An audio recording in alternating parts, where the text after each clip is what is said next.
বলতে বলতে কি কাপের বাসের মধ্য দিয়ে আজকের এই চূড়ান্ত লড়াই শিরোপা নির্ধারণের ফাইনাল খেলাটি শুরু হয়ে গেল।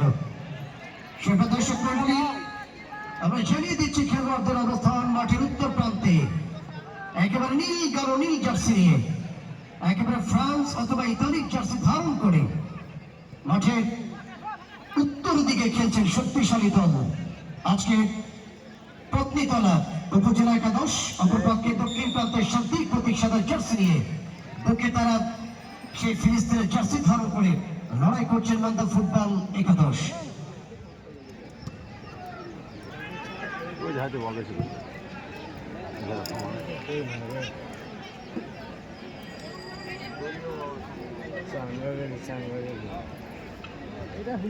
আসলে ধন্যবাদ জানাই প্রধান অতিথি জনাব এস.এম. আলফারুক জেমস, সাবেক সভাপতি রানীনগর উপজেলা বিএনপি এবং সাবেক চেয়ারম্যান রানীনগর উপজেলা পরিষদ মহোদয়। আমরা কৃতজ্ঞতা জানাই মহোদয়ের জন্য। আসলে মূল আকর্ষণ মাধ্যমে আজকের এই মঞ্চকে তিনি আলোকিত করেছেন।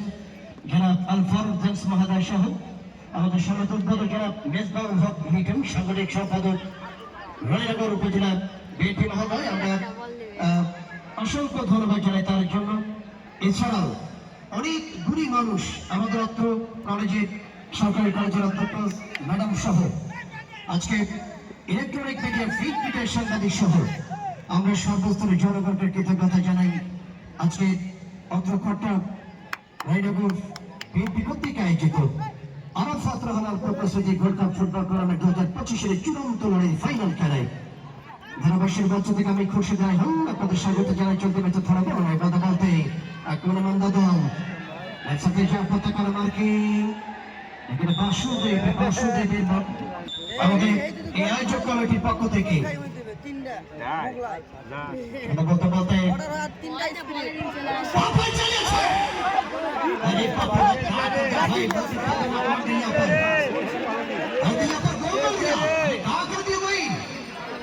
সমালোচনা রক্ষক একে প্রতিহত করেছেন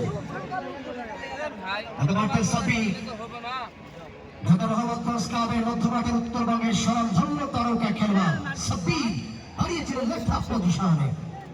আমরা অসংখ্য ধন্যবাদ জানাই এই টুর্নামেন্ট কমিটির সম্মানিত সভাপতি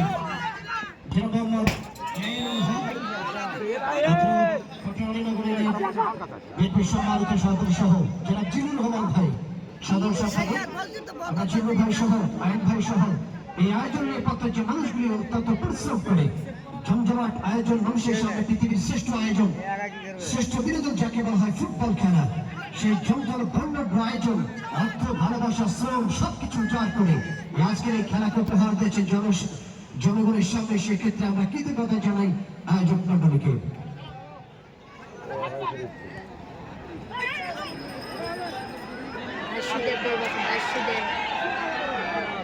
নেহরা আছে, নেহরা ভালো খেলে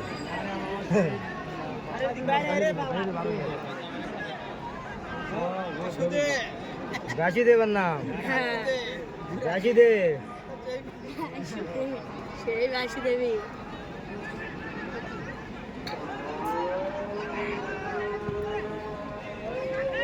কাক দিয়ে পড়ায়